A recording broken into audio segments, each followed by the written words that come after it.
a lot of us in sales, we put these KPIs in place and metrics in place to say, okay, what's my success rate?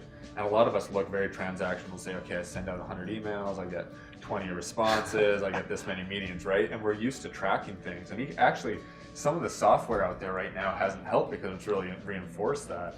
But what I think people don't realize is sometimes the success of, say, like a meeting like that can't really be measured by a metric. You can't go into a networking meeting like that and say, all right, if this leads to a deal, it's successful. If it doesn't, it's not successful, right? You need to go in with an open mind, like you said, listen.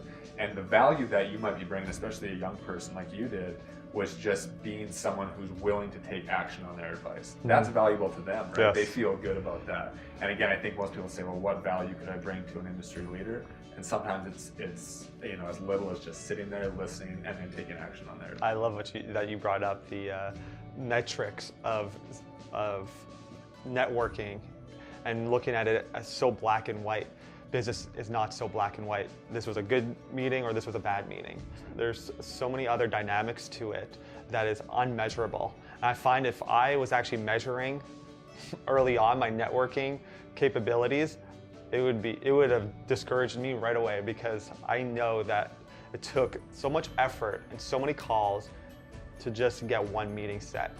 But that one meeting could just change my whole life.